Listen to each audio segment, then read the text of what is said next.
Have you ever noticed how sound, travels? It's kind of sneaky. Sneaky. Yeah, like you can hear someone talking even if they're behind a wall, Yeah. you know? But light seems so different. It travels in, like, straight lines, right? Makes those sharp shadows. Right. I see what you mean. But get this, light can bend too. It's just way more subtle about it. And that's where this whole thing called diffraction comes in.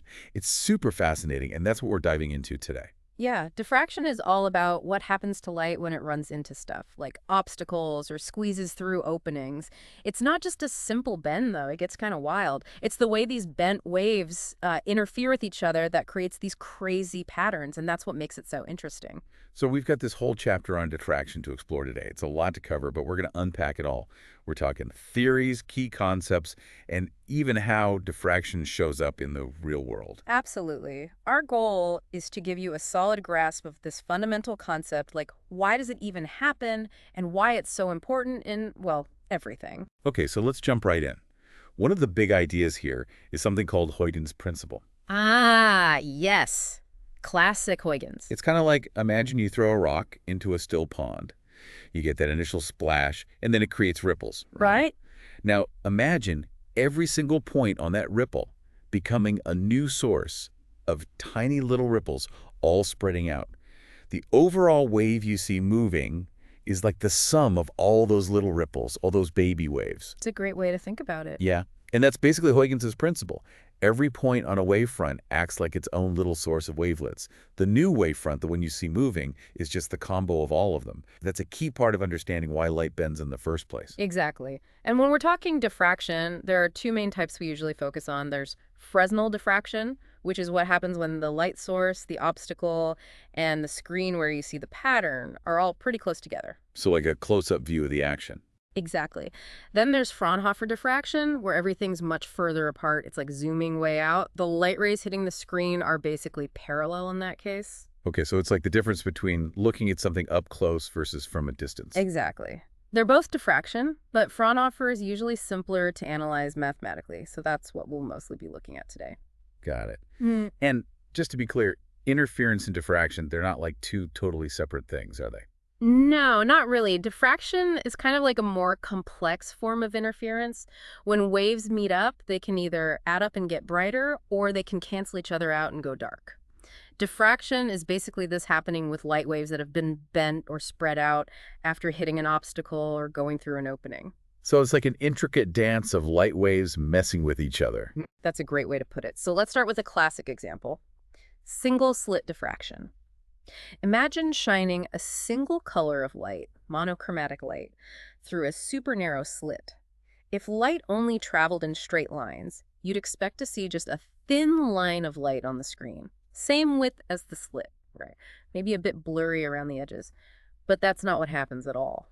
Yeah, I'd picture like a sharp line, maybe a little wider because nothing's perfect. Right, but instead we get a pattern. There's this central band of bright light, often wider than the slit itself, which is already kind of weird.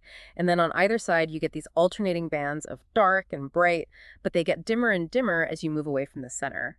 And here's the really interesting part. About 85% of the light ends up in that central bright band. And the crazier thing, the narrower you make the slit, the wider that central band gets. So it's like the light spreads out more when it has less space to squeeze through. That's kind of counterintuitive. It is. It really challenges the idea of light just being particles. Okay, so back to Huygens' principle. How does that help us understand this whole pattern thing? Well, think of the slit as being made up of tons of tiny little points, each one acting like a source of its own little wavelet, according to Huygens. Okay.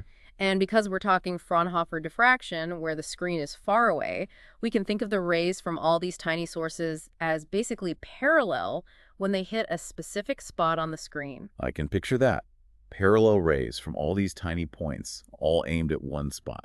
Now, for a dark band, where the light cancels out, the light waves have to arrive out of sync. Think of two of those tiny sources in the slit, one at the top edge and one right in the middle. Got it. The light from those two sources has to travel slightly different distances to reach a specific point on the screen. If that difference is exactly half a wavelength of the light, the waves will be perfectly out of step, like a crest hitting a trough, and they cancel each other out. Ah, so it's all about the timing. If they arrive at the same time, they get brighter. If they're out of sync, they cancel out. Exactly. And this happens for every pair of sources you can imagine across the slit, as long as that path difference is half a wavelength. So for a dark fringe, complete cancellation, the path difference between the light from the top and bottom edges of the slit has to be a full wavelength, right? Because the top to middle is half a wavelength, middle to bottom is half a wavelength. So top to bottom is a full wavelength difference. You got it. And we can generalize this. If the path difference between the top and bottom is a whole number of wavelengths, we get a dark fringe.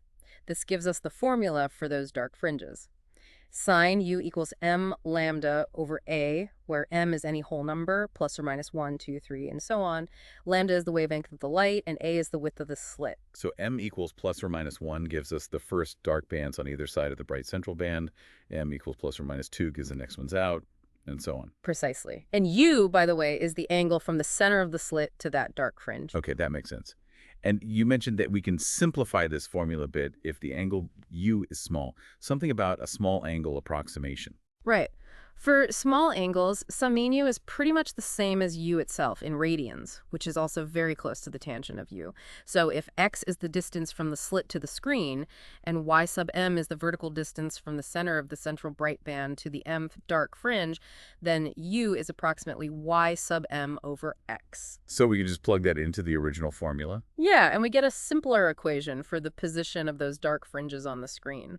Y sub m equals x times m lambda over a. That's much easier to work with. And I remember the chapter had an example 36.1, where they shine a laser through a slit, measure the distance between those first dark bands, and then use this small angle formula to figure out how wide the slit is. Right. And it all works out pretty well, showing that this approximation is pretty accurate for a lot of real situations. Okay, so we figured out where the light disappears, those dark fringes, but what about how bright the light is in between those dark spots? Good question. To understand that, we need to look at how all the wavelets from every point in the slit add up, not just when they cancel each other out completely. And I think I saw something about phasers being used for this. Yeah, phasers are a really handy way to visualize this whole thing. Each little wavelet can be represented by a phaser, which is basically an arrow that rotates.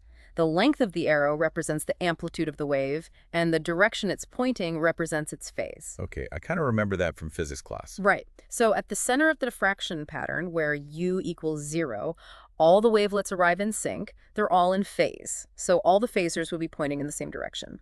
To get the total strength of the light at that point, you just add up the lengths of all those arrows, which gives you a big, strong arrow, meaning maximum brightness. We call that maximum amplitude E sub 0. So in the middle, it's like all the little arrows lined up, making one big arrow maximum brightness. Exactly.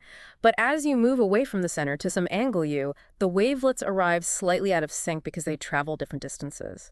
So the phasers aren't all lined up anymore, they start pointing in different directions.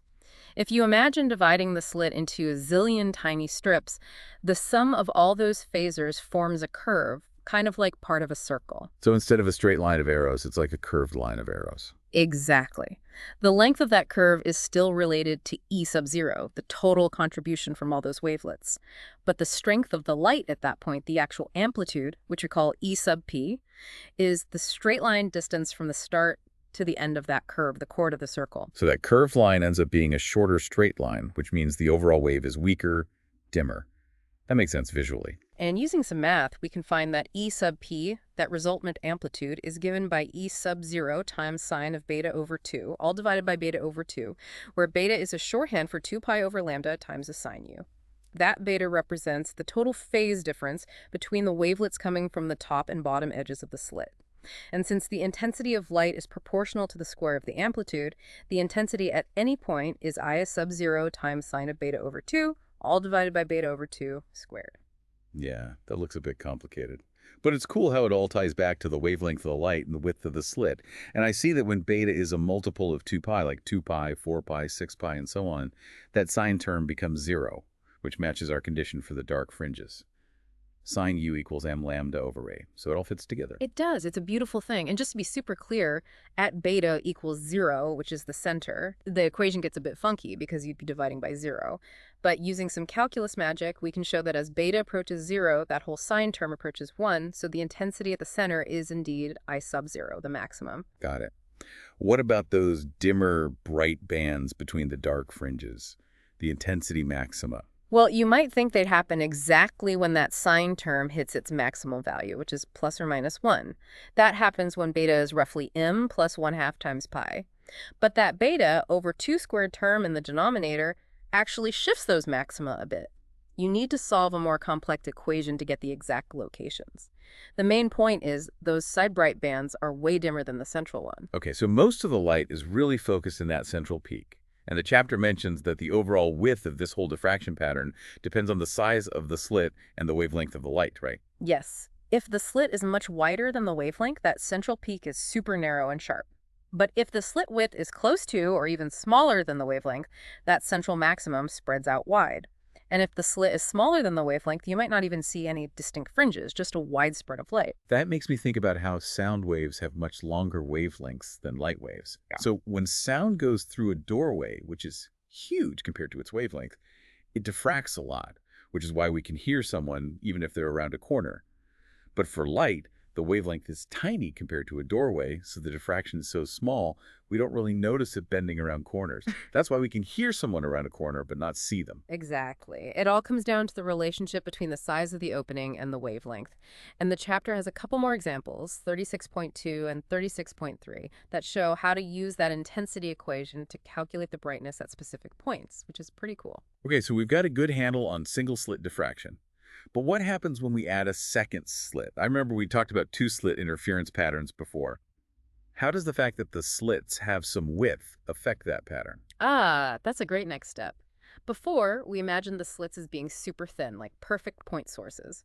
But in reality, slits have some width, and as we've seen, each slit creates its own diffraction pattern. So the overall pattern with two slits is like a mix of the interference we talked about before and this single-slit diffraction. Exactly. The single slit pattern acts like a kind of envelope, shaping the finer details of the two-slit interference. The intensity at any point is now I equals I sub 0 times cosine squared of phi over 2 times sine of beta over 2, all divided by beta over 2 squared. That phi is 2 pi over lambda times d sine u, which is the phase difference from the two slits, where d is the distance between them. And the sine term is the single slit diffraction part we just talked about. So the cosine squared part gives us those regular bright and dark fringes from the two slits, and the sine term acts like a dimmer switch, making the overall intensity go up and down based on the single slit pattern. Precisely. And here's a cool thing. If a bright fringe from the two-slit pattern happens to line up with a dark fringe from the single-slit pattern, that bright fringe disappears. It's like they cancel each other out. So it's like a tug of war between the two patterns. Yeah, and this happens when the slit separation D is a whole number multiple of the slit width A. Like if D is exactly 4 times A, every fourth interference maximum will be missing. It's a neat interaction between those two wave effects. The chapter has a diagram, figure 36.12, that shows this visually. Okay, that's wild. What if we go beyond two slits and have many slits, all evenly spaced? What happens then? Well, the basic rule for constructive interference stays the same. D sin EU equals m lambda, where D is the spacing between the slits. So the main bright spots, the principal maxima, still show up at the same angles as they would for two slits, but the pattern in between those bright spots changes a lot as you add more slits. How so? The principal maxima become much narrower and sharper, and you get more dark areas between them. So the bright spots are in the same place, but they become more like thin lines of light with more darkness in between. Exactly. Think about those phasor diagrams again. With two slits, you had two arrows adding up. Between the bright spots, they'd get out of phase, leading to a single minimum. But imagine you have, say, 8 slits. For a principal maximum, all 8 arrows are lined up, giving you maximum brightness. But if the phase difference is off by even a tiny bit, those 8 arrows start to curl up, and they can cancel out much faster as the angle changes slightly. So with more slits, there are more chances for them to cancel each other out, except at those very specific angles where they all line up perfectly. Right. And as the number of slits, n, gets really big, those principal maxima become super narrow and super intense, while the width of each peak gets smaller and smaller. This leads to the idea of a diffraction grating, which is basically a whole bunch of parallel slits, all the same width and spaced the same distance apart. Diffraction gratings, I know those. They split white light into colors, kind of like a prism, but with diffraction. How does that work with what we've been talking about? Because those principal maxima from a diffraction grating are so sharp, we can measure their angles super precisely using that d sin u equals m lambda equation. So if we know the spacing d, we can get a very accurate measurement of the wavelength lambda. And when white light, which is a mix of all colors, hits a grating, each wavelength gets diffracted at a slightly different angle for a given order m. Longer wavelengths, like red light, get bent more than shorter wavelengths, like violet. That's how a grating separates white light into its colors, creating a spectrum. So those different values of m in the equation, the plus or minus 1, 2, 3, and so on, those are different orders of the spectrum showing up at different angles. Exactly. M equals plus or minus 1 gives you the first order spectra on either side of the center, where M equals 0 for all wavelengths. M equals plus or minus 2 gives the second order spectra at larger angles, and so on. And those different orders can sometimes overlap, which can be a bit tricky, but it's important to consider. And I saw that the chapter also talks about the resolving power of a diffraction grating. What is that exactly? Resolving power is basically how well a grating can distinguish between two wavelengths that are very close together. In spectroscopy, that's super important. The chromatic resolving power, R, is defined as lambda over delta lambda, where lambda is the average of the two wavelengths, and delta lambda is the smallest difference the grating can separate. And for a grating, the resolving power is R equals N times M, where N is the number of illuminated slits and M is the order. So a grating with more slits can tell apart wavelengths that are closer together. And looking at a higher order spectrum, like m equals 2 instead of m equals 1, also helps. That makes sense for really precise measurements.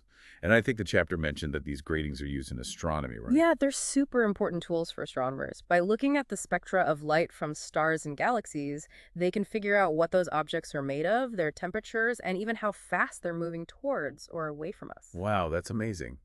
Okay, we've gone from single slits to lots of slits. Now the chapter switches to X-ray diffraction.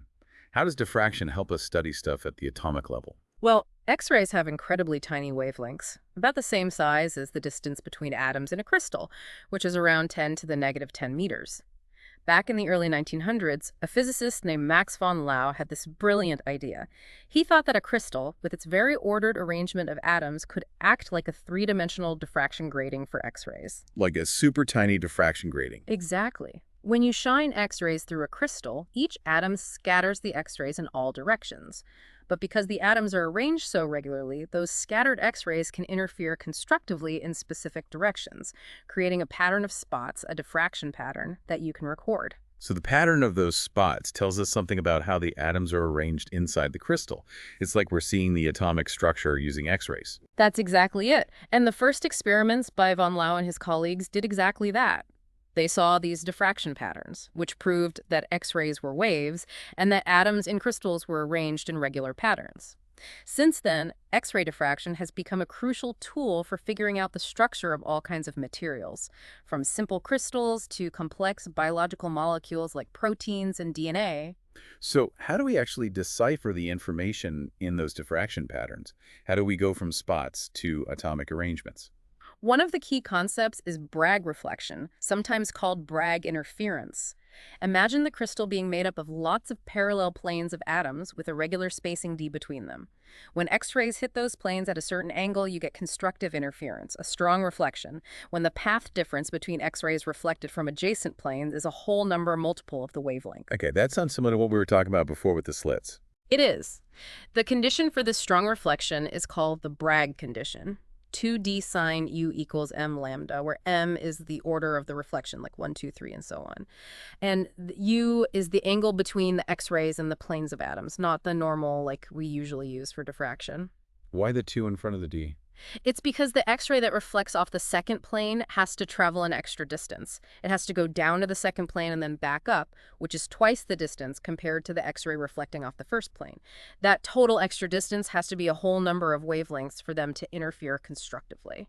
So by knowing the wavelength of the X-rays and measuring the angles where we get those strong reflections, we can figure out the spacing between the atomic planes. And when we do this from different angles, we can build up a 3D picture of how the atoms are arranged. Exactly. It's like shining a light, or X-rays in this case, on something and seeing how it scatters to understand what's inside, and it works the other way around too. If we know the crystal structure, we can use it to figure out the wavelength of an unknown X-ray source. X-ray diffraction is a super powerful technique. It is. Okay, so we've done slits and crystals. Now the chapter moves on to diffraction by circular apertures, like the opening of a telescope or a camera lens. It says that this limits how much detail they can see. What's happening there? Just like with a slit, a circular opening causes light to diffract.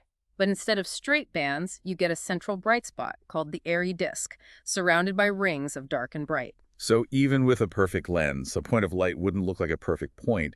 It would look like this airy disk. Exactly. The size of that central spot, which is determined by the angle to the first dark ring around it, is given by sine u sub 1 equals 1.22 lambda over d, where lambda is the wavelength and d is the diameter of the opening. And like with the single slit, most of the light, about 85%, ends up in that central disk. And this airy disk thing is what limits how sharp an image can be. Yes, it affects the resolving power of optical instruments. Imagine looking at two stars that are very close together. Each star will create an airy disk in the image. If they're too close, those disks overlap and you can't tell them apart anymore. There's a rule called Rayleigh's criterion that says 2 points are just barely resolved when the center of one airy disk lines up with the first dark ring of the other. The minimum angle you can resolve is about 1.22 lambda over d. So to see finer details, we need to make that opening D bigger. That's why big telescopes are better at seeing small details. Exactly. A bigger D means a smaller airy disk, which means you can separate objects that are closer together. This diffraction limit affects all sorts of instruments, from telescopes to microscopes to even our own eyes. It's wild how this wave nature of light affects everything we see. Okay, last topic from the chapter, holography. This seems almost like science fiction, creating real 3D images. How does diffraction fit into this? Holography is pretty amazing. It uses the wave nature of light, specifically interference and diffraction, to record and recreate truly three-dimensional images. Unlike a regular photo, which only captures the brightness of light, a hologram records both the brightness and the phase of the light waves. That's what allows you to see depth and look around the object in a hologram. So how do you capture both the brightness and the phase? You need a coherent light source, usually a laser, and you split it into two beams. One beam, the reference beam, goes straight to a special photographic film. The other beam, the object beam, shines on the object you want to hologram. The light scattered by the object then hits the film and interferes with the reference beam. That interference pattern, which gets recorded on the film, contains info about both the brightness and the phase of the light coming from the object. So it's the pattern that holds the 3D information. Yeah. To make it simpler, the chapter starts with a hologram of a single point of light. The interference pattern from a plane reference wave and the spherical wave from the point source creates concentric circles on the film. The spacing of those circles tells you where that point was in 3D space. Okay, so we've recorded the pattern. How do we actually see the 3D image? You shine the same kind of laser light on the developed hologram. That light gets diffracted by the pattern on the film, and it creates two waves. One that converges to make a real image of the object, and one that diverges as if it's coming from the original object, creating a virtual image. That virtual image is what you see when you look at a hologram, and it looks 3D because the light is behaving as if it's really coming from the object. So our eyes are basically seeing light that's been reconstructed to look just like the light that originally came from the object.